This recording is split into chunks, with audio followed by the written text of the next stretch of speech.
Welcome back to Beyond the Stars with Tim and Jeff. Welcome to mysteries, laughing shadows, twisted beams. JeffMara and Tim Tactical, yes it's real, yes it's real. Tim, it's great having you back this week, and obviously we know that you've met with ETs while being in the governance sector, but have you ever had contact with them outside of work? I did, Jeff. First of all, thank you everyone for posting so many beautiful comments and for enjoying that. The last live sessions were really beautiful and such a nice energy in the chat, so keep that coming. Yes, Jeff, I did, because apparently some random, but there's also something which is a typical effect in the universe that can be observed even outside of ET contacts. Whenever you have something for the very first time, then apparently the universe keeps increasing these experiences. It happens, for example, with people, for example, who get pregnant. Statistically, the amount of other people around them that are also pregnant suddenly rises up once they are pregnant. So basically, yes, I was in these programs. We did have transmissions and even contact with non-terrestrial life forms. And apparently that initiated certain other, contact scenarios outside of the programs. And one of them is actually, one of my experiences that people always want to know about, because it appeared that I was at a party, at an official event, actually, in a suit, lots of other people there. This is a work party? Related to these things, not a real work party, because these programs do not have usual parties or something, but it was an event that was related to what I was working on. That's how far I would take it, for the description of the party. But the interesting thing was, or the event, the interesting thing was that I was standing there,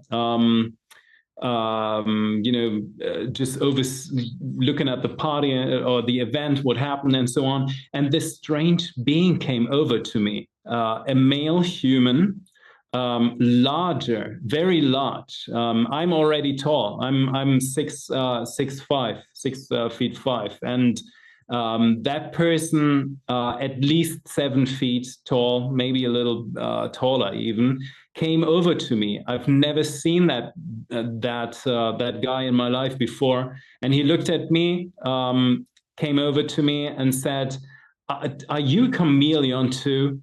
That was his initiating words.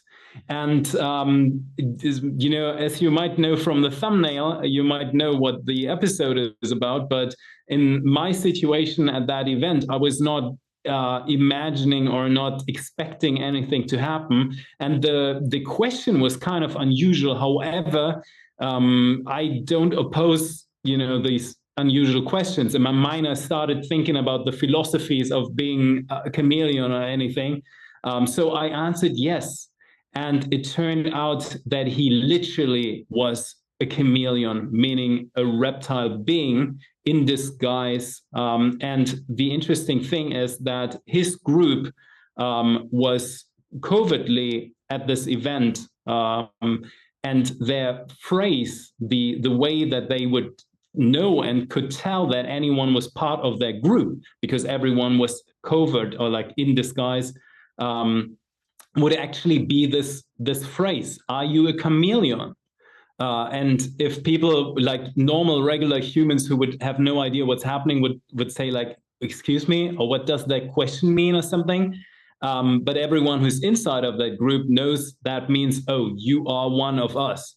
So I answered yes, because I philosophically thought, I am kind of a chameleon in my life, because of the stuff that I was doing and certain insights that I had that I could not share with the community and the world at that time, and so on.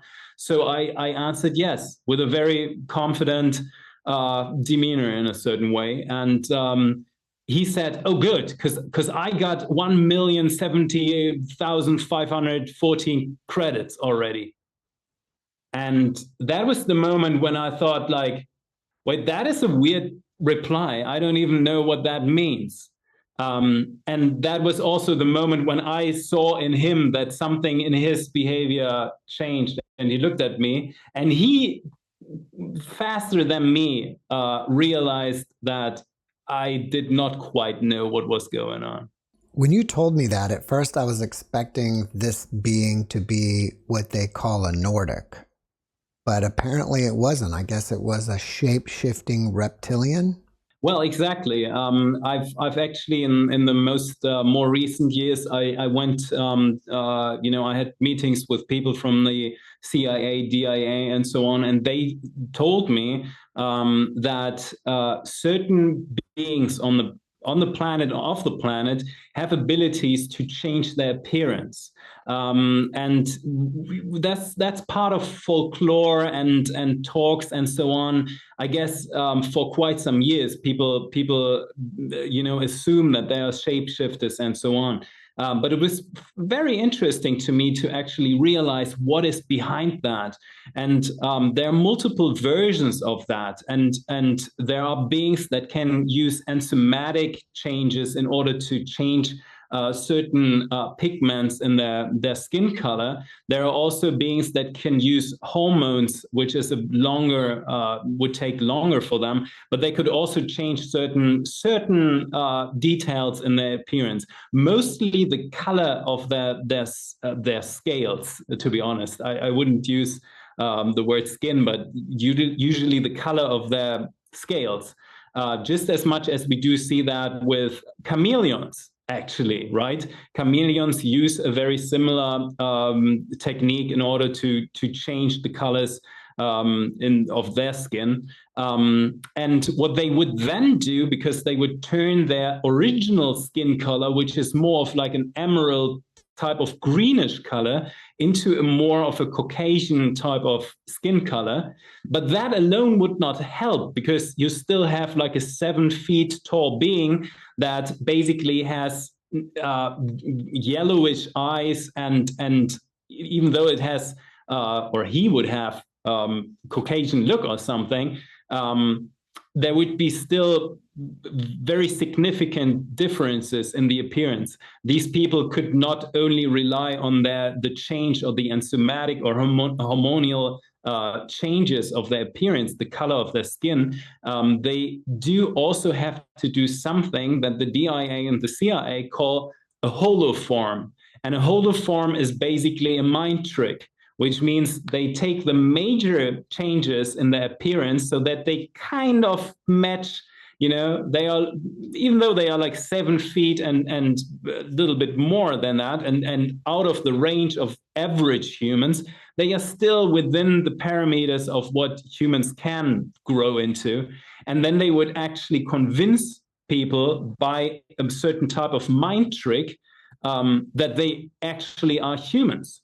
And an untrained individual, and especially an unexpecting individual, would see in front of them a typical normal human, an average human, even though very, very tall, maybe kind of exotic in a certain way. But usually the human brain is structured in such a way that something that is within the parameters of average or normal, that would not alert certain areas in your brain or certain sections in your brain, and people would just go along without noticing. When you say mind trick, do you mean that they are manipulating our visual frequencies of our brain so that we see a human when we're not really seeing it? Exactly. These beings where I did learn some of their history after this first appearance, but what they do is basically project a certain image into the perception of that human. It is just an overlay of what we call psionic waves. So every type of brain, well, not every type of brain, but these types of brains and the human brains, they vibrate at certain frequency, electromagnetic frequencies, and so on and so on. Now, also, these waves are going outside of the brain and going into the room. These beings that train these things and have a stronger connection to their psionic capabilities, more than regular humans, normstream humans usually have no capabilities, or at least not awareness of their capabilities, their psychic capabilities or skills. And even especially they are through the indoctrination of human society, it shows that when someone shows paranormal or psychic effects and would realize that he or she is showing these paranormal effects, would become aware of that, would actually get into shock mode and completely diminish their psychic effects for a moment, because of that denial that most normal, normstream humans are in, and believing that they are inside of a world where mind psychic effects do not even exist. They are kind of magic or something like that, or even something that they completely dismiss in their belief systems. So what that means is that these humans are actually an easy target for beings that are aware of these psychic effects. So the being that I was meeting and that I actually became somewhat friendly with in a certain way, he was trained in a lot of different mind tricks. Something that happened directly at the party was that he could speak to me in a way that it would only be heard as mumbling for everyone else who was standing in close proximity. And that is another mind trick that he was using, where he would utilize his brain and his psionic or his psychic abilities in order to compress the vocal sound that goes out into the outer perimeters, and would only direct the vocal sounds towards myself. In a very similar way that when people look at crop circles, for example, there's only two groups. One group that says, oh my goodness, this is a message. It appeared in seconds overnight in a large scale. That is a message. Or people in the second group would say, oh, that's nothing. We're looking basically at nothing. That is something teenagers would have made. So certain ETs that have trained these abilities are able to cryptify messages with psychic abilities, so that only certain target groups or certain specific people would actually receive these messages. Has any of the government agencies created glasses to block their transmissions so their agents could see the ETs for who they really are? That's a fascinating question, and I'm not aware of that. I've never been in any type of program where I was in need of these glasses or any type of device, because the programs that I had were pre-arranged and mostly contact scenarios where both beings were okay with communicating. So there was no need to be in disguise. What I do know, and that is something that is more on the side of the covert military sector, which also exists, and they do know that these fractions exist that regularly, and especially in the past, visited Earth, came in disguise, used that as an advantage, and left the planet sort of like burglars or something in a way.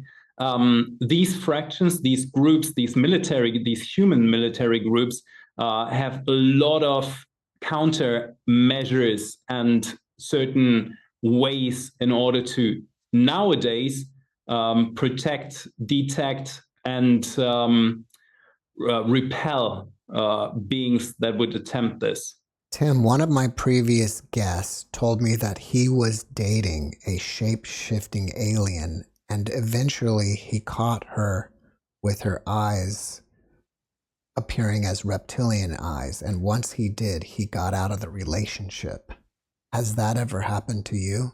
Well, if we take the exact example that I brought up with this being, so the situation is such: I was at this event. We were in contact. He asked me if I'm a chameleon. I replied very confidently, yes.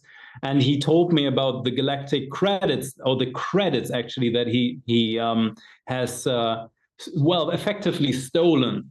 And he told me about the credits that he got.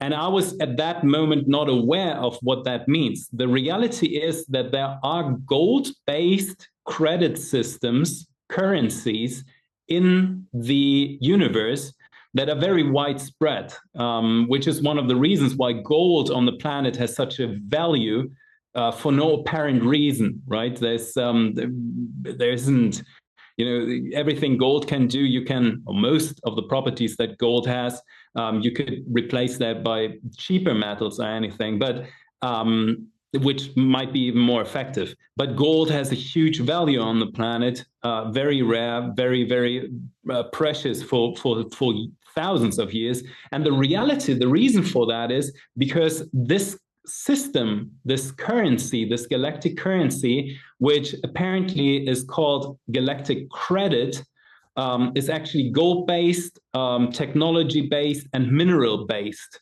So these people that came, or these beings, this group that came here, and that can only live for 3 months on planet Earth, they actually, got their hands on credits and take them away from planet Earth and bring them outside to whatever type of bank account they have, whatever that looks like, I don't know. But at the very end, he texted me on WhatsApp, and yes, he was using WhatsApp, which is actually not that rare, I guess, because apparently they're in disguise. They get a mobile phone here and they utilize what is here as the technology. So he was texting me via WhatsApp and said, Tim, this is the last time you will ever see me. Come and meet me at this and that spot. And there at this spot, I actually saw his emerald green type of skin, even though it was kind of far away. If we get back to crop circles, are you saying that those are real communication from ETs? Yeah, well, the Germans have looked quite extensively into crop circles, even though unofficially. But yeah, it seems, well, there is, first of all, there are multiple versions of crop circles. There are some man-made crop circles nowadays, which comes from humans on this planet that just create these things. There are, and by that I mean technological wise, very far advanced covert groups that create some of these crop circles. There are also some ET crop circles, which are very direct types of messages. But most of these crop circles are actually coming from different, more exotic realities outside of the type of consciousness that you and I would define as normal. It is more of an exotic type of reality beyond this reality. And I was actually in one of the, at least in one case, I was involved in analyzing one of these crop circles. And it was kind of interesting because we figured out that crop circle was actually using temporal dynamics, which means it was flowing and going and riding through time to actually appear on planet Earth. That means it was using temporal dynamics. And the only message that the crop circle actually contained was, this is a message.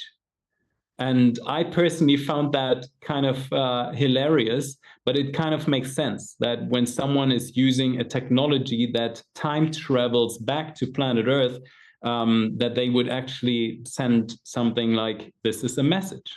While I'm on the subject of crop circles, do you know anything about cattle mutilation? I do not actually. I don't. I was interviewed by Linda Moulton Howe, and she was very, as an Emmy Award-winning investigative journalist, she was very much looking into these phenomena. And never have I heard in my active time about cow mutilation, nor was it a part of any of the programs. And I personally, as not coming from a UFO background, I was kind of shocked to actually hear what that implies. Yeah. Besides meeting this ET afterwards, did you ever have any other contact with him? Yeah, we became actually kind of friendly, somewhat friendly with each other.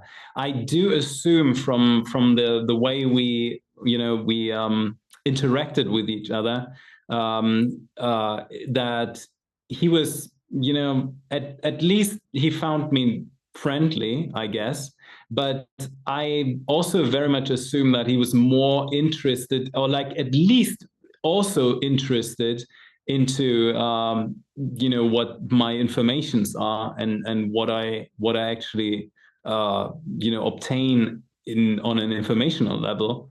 So that seemed to be one of the things that he was mainly interested, but also I had no doubt that a certain type of interest on a personal level was also involved in that type of connection and relationship that we had. But I did learn a lot of interesting things that I've never had contact with. So I learned that this species that ultimately would be called a reptile species, even though they are very, very much evolved away from typical reptiles. So no snout, no tongue that would be coming in and out or something, very humanoid in a way. And this group is like very interested in their own advantages. And they did not start the chaos that we do find on planet Earth. However, they kind of enjoy that they can take advantage of that actually humans are basically babies in a way to them, like psychologically, but also spiritually, kind of in a very young type of state, and type of naive in a way too. So the species could take advantage in a way that humans actually have no idea that. First of all, there are ETs. Second of all, some of these ETs come in human forms and then appear on planet Earth amongst them. Some of these ET beings, for example, he had a normal job. So he was also, daytime working somewhere. He had a rented house for only 3 months, because apparently there is a certain type of mental gravitational field, or a reality field, that makes this Earth the Earth that it is. And it can be very challenging for beings that not natively come from this planet to stand here, or like stay here longer than 3 months. So he had to go after a certain time. They would only do these kind of sessions for like 3 months, and then they would completely leave the planet with everything that they got their hands on, and would completely leave. And that was basically my relationship with this being. Went over a few weeks, where we multiple times we met, we talked about some stuff, and it was eye-opening in a way, very much so. Were these galactic credits something physical like a coin, or digital information in some kind of e-bank account? I don't actually know if there's a physical representation or not to the galactic credit. The way that I perceive that, and the way that I understood that from his explanations, is that there is a more or less a digital bank account, a digital version that every one of them has, not only their species, but it's a very widespread thing. And what they do is they go onto certain missions. They get commissioned for certain things that they do. They would go into planet Earth and influence something. They would do something on a political level, or they would do something on a corporate level, or even steal resources or something like that. And for that transaction or for that action, they would actually receive a certain amount of numbers, of credits in their bank account. I can only call it a bank account. I doubt that there are banks in the way that humans have banks, but there seemed to be some type of digital account in the way that he was explaining that to me, where these credits are actually collected and type of resource to them. And then these credits could actually be utilized in order to buy technology, buy certain medical procedures, buy certain avatar bodies, equipment that they would need for a different type of mission, and so on and so on. And while there are official types of missions, for example, the Grey Empire is also using the galactic credit. And I almost assume that the Greys were the ones who actually set that up, because they back the credit system a lot with their own technologies.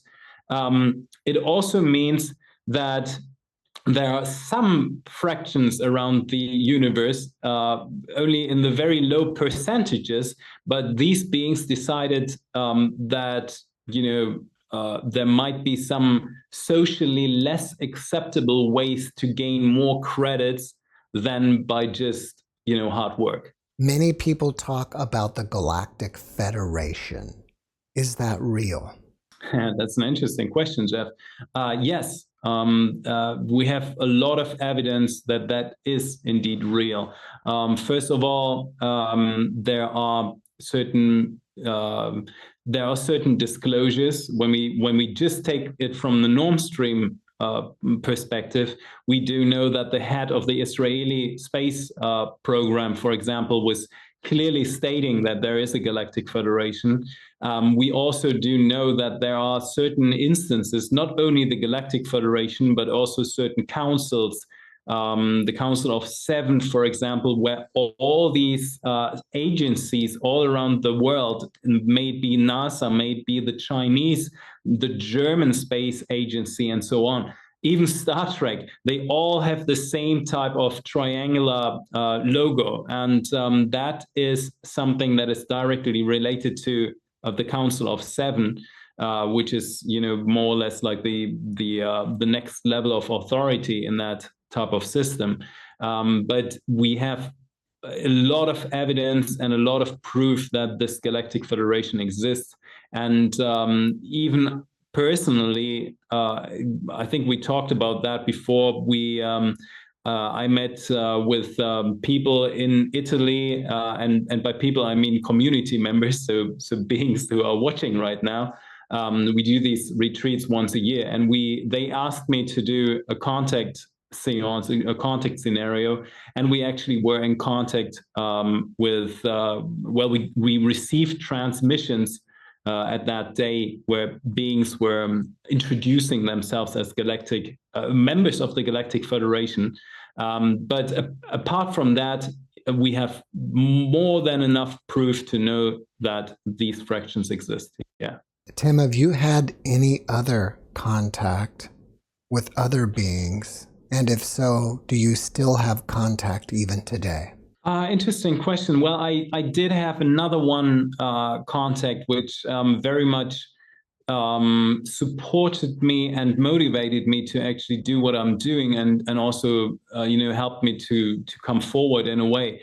And that happened multiple years ago, way before I ever thought I would be able to tell my story, to be very honest. I kept secret about the stuff that you and I discussed in Beyond the Stars and on Gaia. I kept my mouth shut for multiple years. And I was not expecting that there might come a time when, policies would change and I would be able to even tell these things. However, I did at one time, I was at a well, this was a private party. Now that sounds like I'm doing a lot of parties actually, now that I'm thinking about that. I need to go to the parties that you're going to. I guess so. There's always, well, oftentimes something interesting happening. But that was kind of a private party, and it was really completely outside of any type of professional work experience that I ever had. It was actually in the German Black Forest. We've rented a certain, house there. Everyone else was back in the back of the house, at the kitchen actually, which is apparently one of the places where the parties always take turns somehow. I don't know, but I was standing in the front of the house. Actually, it was like this kind of in Europe we would call it a hut. In American English, it would be like a sash, I think, something like that. So like a house, like a wooden house. And I was standing there, pretty much on my own, because I, took some time for myself. And there was, through these glass windows, I saw some type of artificial and weird light outside.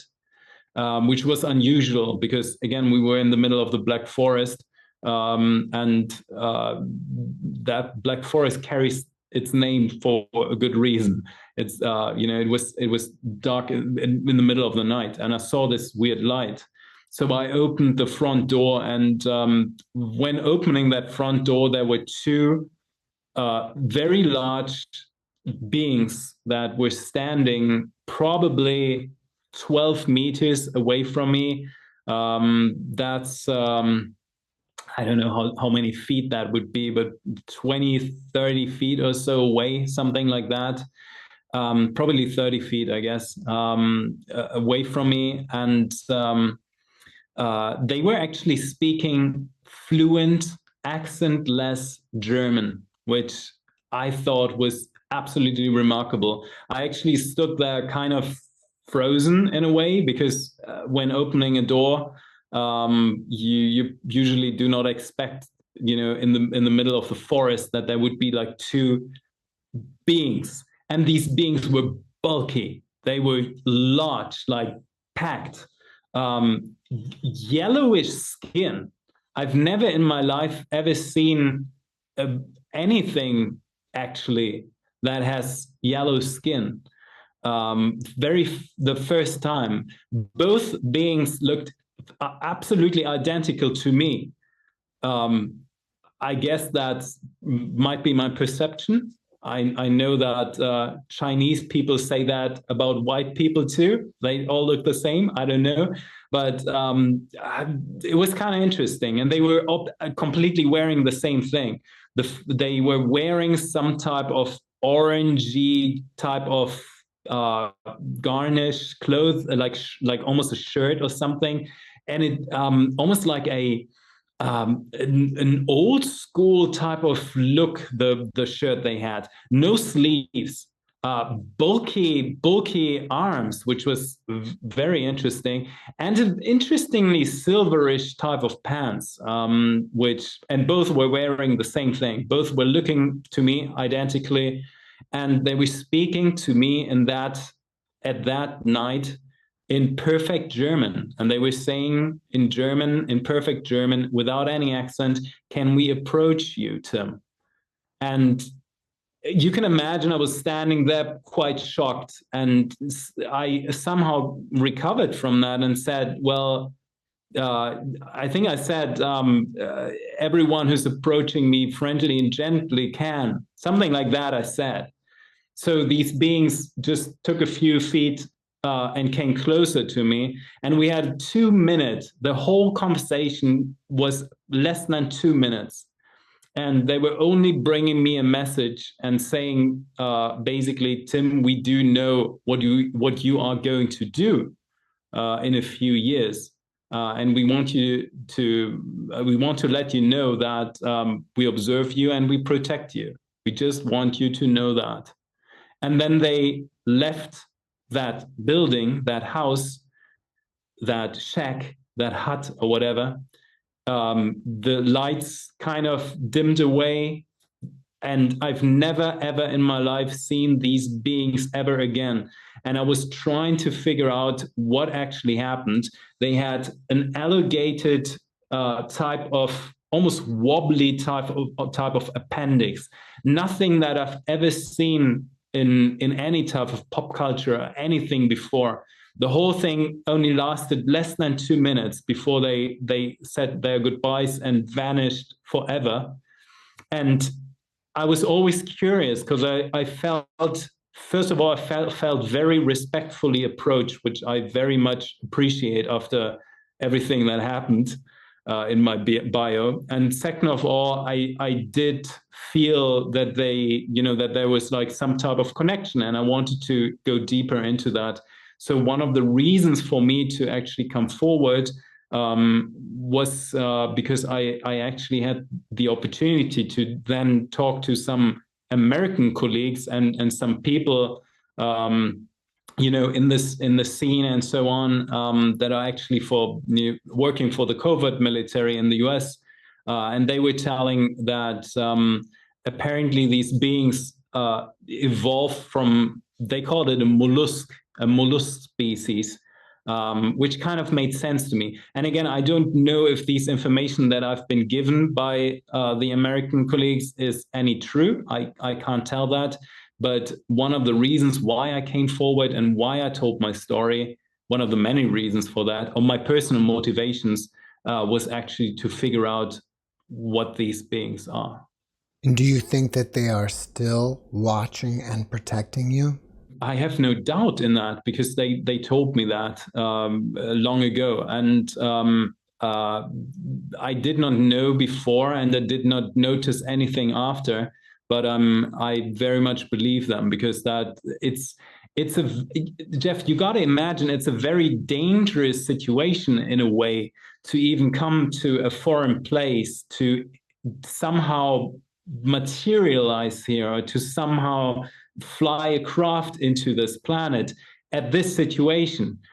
100 years ago, I would say, no doubt, there were many more UFOs in the 1900s and the 1800s on planet Earth than there are currently. Extraterrestrial UFOs. You will see a lot of UFOs in the night skies, but these UFOs are actually human-made UFOs, and they do have papers, they do have licenses, they do go on certain lines. There are traffic lines for these UFOs, actually. So they do appear here because they officially do so. However, there's a small number these days of ET appearances that are not that do not come with papers, or might not come with papers. I don't know in that very case, but there's a huge it's kind of a dangerous attempt, or a dangerous action to actually do what they did. So I took that very seriously. These beings took a long way to actually come here for a 2-minute conversation, to just quickly after that vanish. So I have no doubt, and I very much appreciate them, and I actually would love and wish for a new contact so that I could actually speak with them and get to know them. Tim, is it possible that you have a chip inside of you and that's how they're keeping track of you? There's an extreme high probability that is very true. Yeah, I do actually have a certain bump at the place where some of these chips are being inserted. And so usually these chips that they use for localization and monitoring certain bodily functions and locations and so on, they are usually placed somewhat along the spine, because they are organic in nature, so they do not appear most of the times in scans.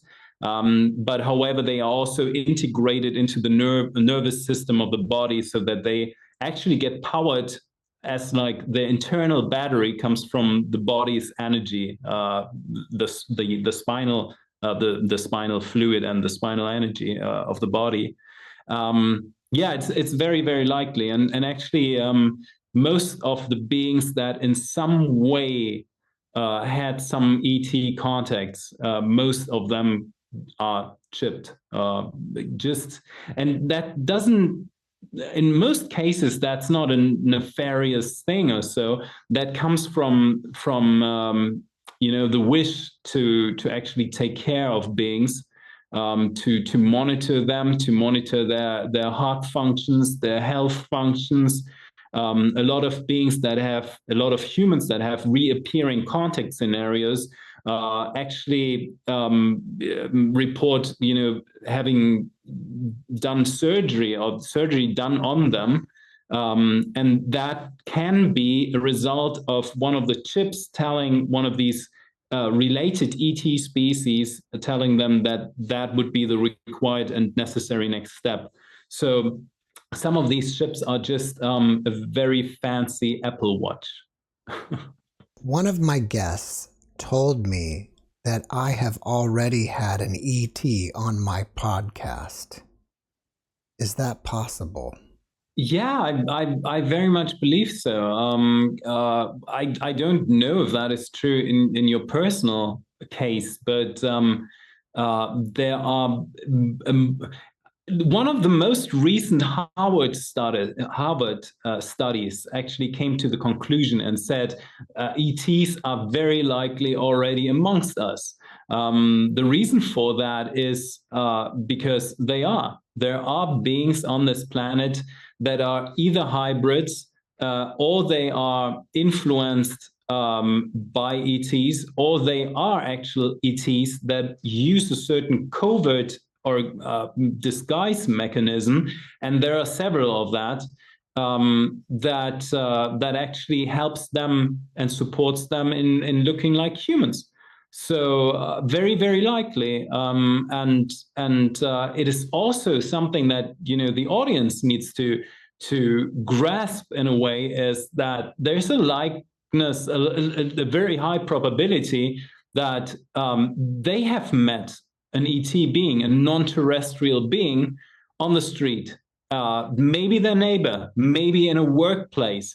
They come with certain attitudes that seem unusual. That would be something. I often get the question, Tim, how can we actually tell that someone is an actual ET?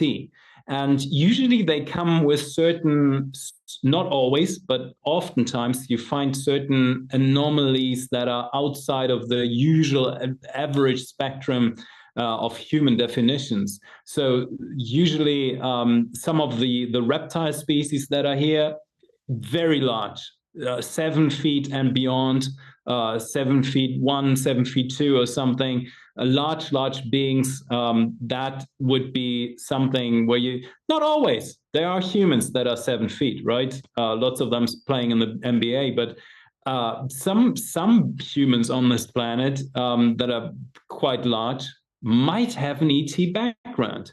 And there are other beings that show certain anomalies, like extensive behaviors or certain emotional, either coldness or extreme emotions, very, very heartwarming or something like that.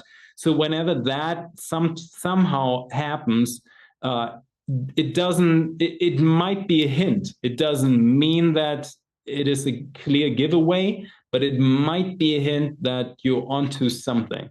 Tim, the time has come to answer questions from the audience. And the first one is from @BirdBreath1.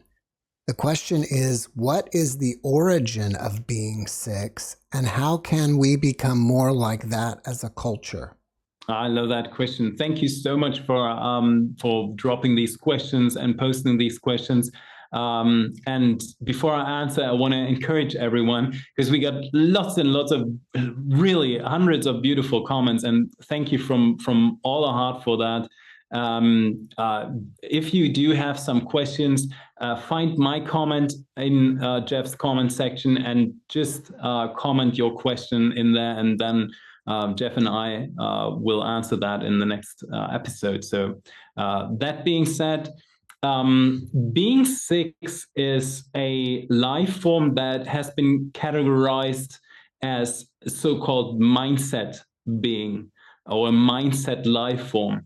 And mindset life forms are something incredibly interesting because they consist very loosely as a collective with only one parameter that connects them with each other. So being six is a life form that is a collective life form. It means it has many, many different types of civilizations, different species, individuals, ascended masters, like even that can happen. The only thing that keeps this life form as a collective being together, and even imagine how interesting it is that there is a life form that we could communicate with that is actually a collective. There is a collective life form. I think that is very, very special, and almost for human terms, kind of hard to comprehend how that actually works. But what keeps this collective together is the pure mindset, they all root in the same type of credo, the same type of belief system, and so on. So if you could think, for example, about certain religions. So, for example, if just in a case there is a tribe, and this tribe realizes that the universe could be seen as a divine being. They could give that divine being a name, maybe something like Thor, or maybe I don't know, like any Zeus or something like that. So in that very moment, when they really mean that, and when they really put their attentions in communicating with that being, the universe gives them feedback back. And this being that they project out into the universe, into the quantum universe, which is a reflective mirror in certain ways as a reality field, this will create life. This will create something. And if you do that on an easy level at first, right? At first, it would be like some type of connection that people have with the unseen. But if you do that and raise your own being and your environment over hundreds of thousands, millions of years, billions of years, when you do that and you keep feeding these energies into the quantum universe, more and more something materializes.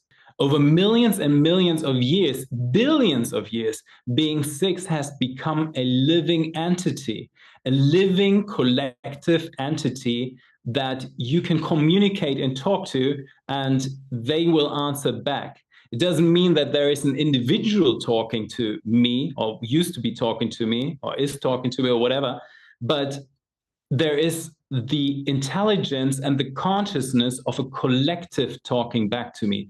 A very exotic concept, but apparently something that the quantum universe is doing.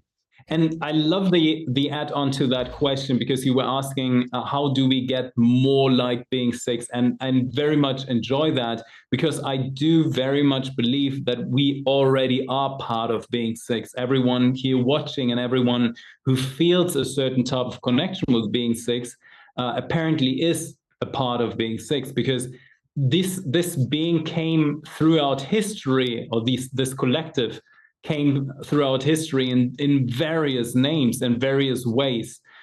Various cultures, various religions report being in contact with a different other reality. And everything that defines being six and every other species and member species of being six is the idea that the universe was created to be a home. It was created to host life forms in a harmonious homeostasis, in a way that beings could actually enjoy making experiences in the universe. Now, there are very few beings in the universe. At level 6 consciousness, there's actually only one being that is not, or used to be not, accepting that mindset. 99.999% of the universe is accepting that truth. And if we accept that truth, it will change something with our lives. It will make the universe grow under the premise that we are here as expressions of God, as expressions of the divine source, in order to experience ourselves in a certain harmonious way as home. We accept the universe as a home. It's not a temporary experience. It is not something that should be thrown away easily. It is something that we should honor and build upon in order to experience whatever type of garden we want to live in.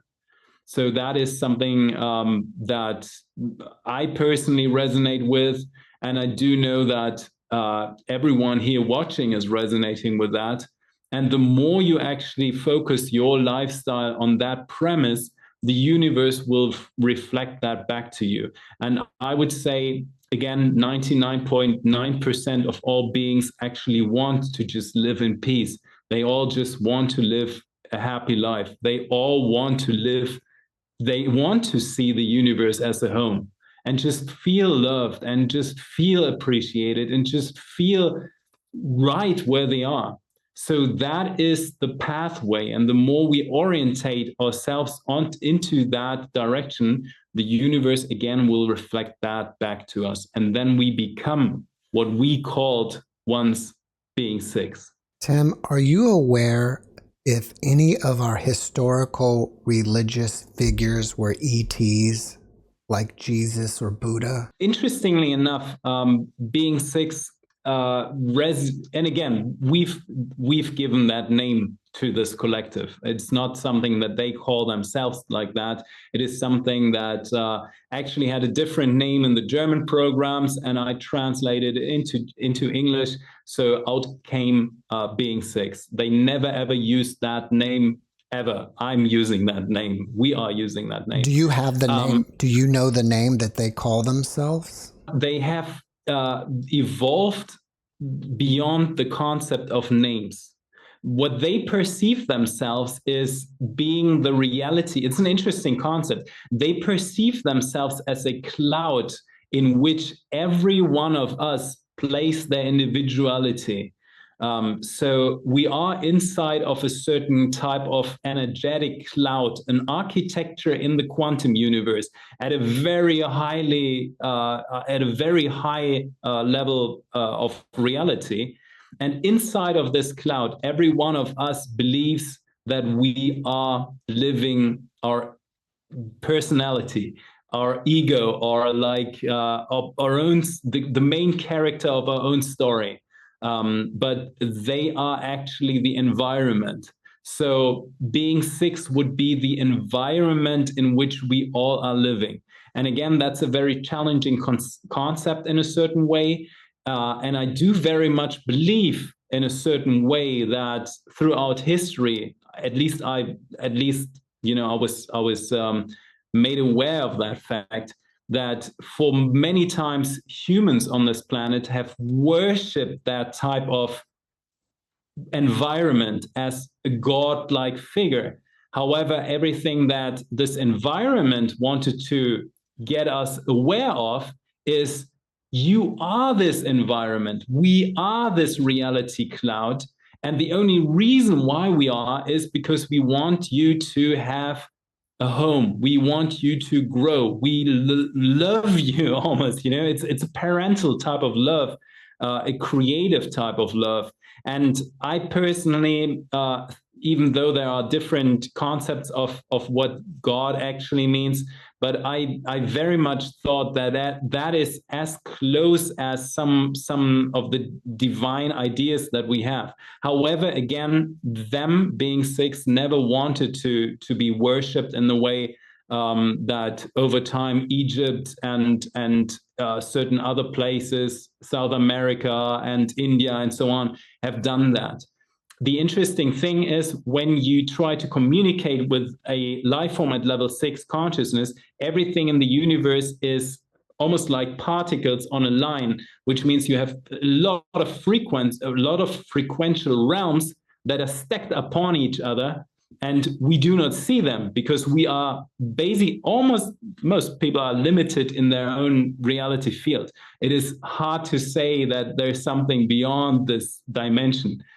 Even though your podcast always says from beyond the dimension, that is basically what the communication is like. And so when you communicate with this dimension, the frequencies get compressed, and that will turn everything into blue. The sky outside is actually not blue. It is a physical product of certain optical effects. And perception of the human eye. The sky is not blue. It does not have the color blue.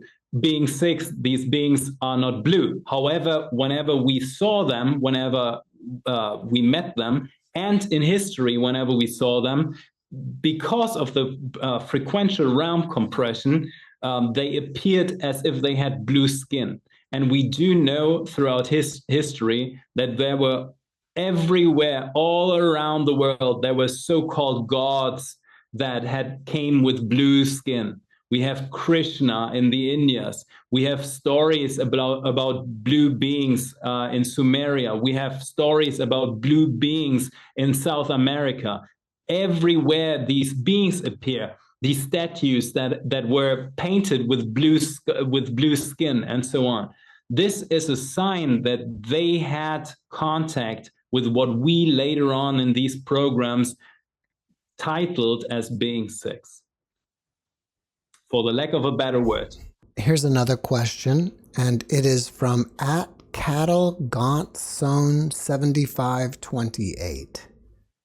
Please ask Tim about the criminal trial he spoke about that some beings were attending for the tempering of our evolution. Wow, that's a great question. It gets us into a different direction, but the planet itself was malevolently altered systematically. The last time we went through this Earth shift that we're all going through right now, there were certain influences, and the moon, as we learned in the last episode, was placed here in order to create a gravitational effect where certain influences from the outside would actually be kept away. Now, there are certain species that are accused of having broken that moon barrier, and in order to, and came into the planetary environment, speaking this Earth, in order to malevolently abuse and alter and, make use of the situation on planet Earth. And also in order to break down and stop the evolution of humanity.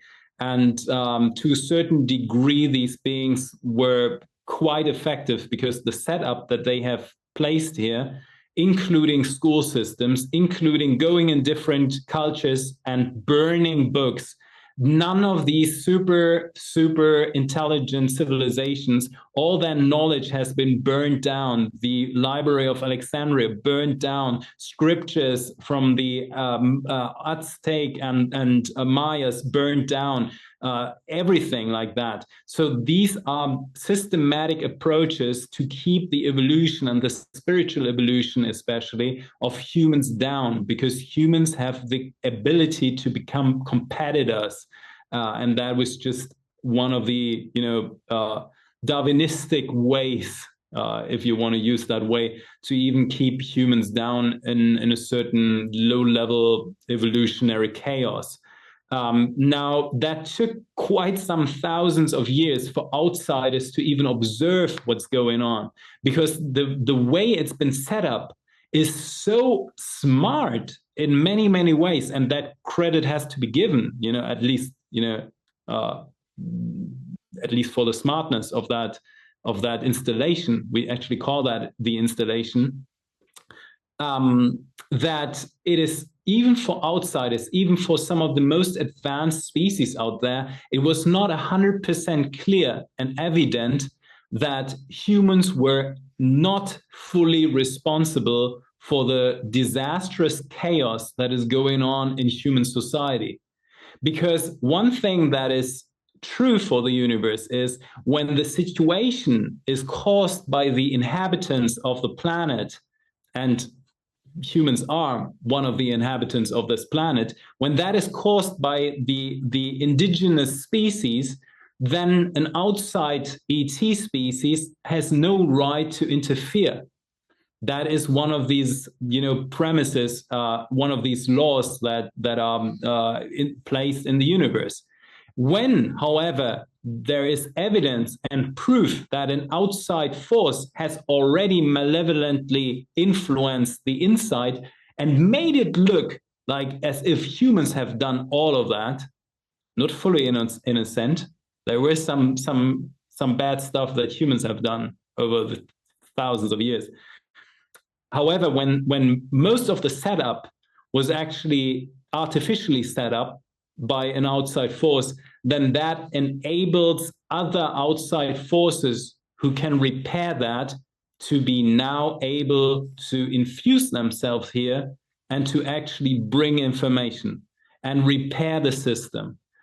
And also it would, because there are certain fractions in the universe that understand themselves as jurisdiction or police forces, because that is what they perceive as their mission, their job, their service to God, to the divine, to source, that would enable them lawfully to prosecute the species that has done something from the outside. And this type of trial is going on.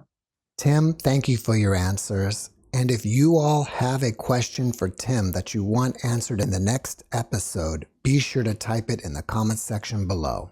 Everyone who's watching that at our watch party on Saturdays, so happy to connect with you. It's a really amazing community. Make sure to write some comments and also chat with us in the chat. We see you beyond the stars next week. Welcome to Mysteries, Laughing Shadows, Twisted Beams.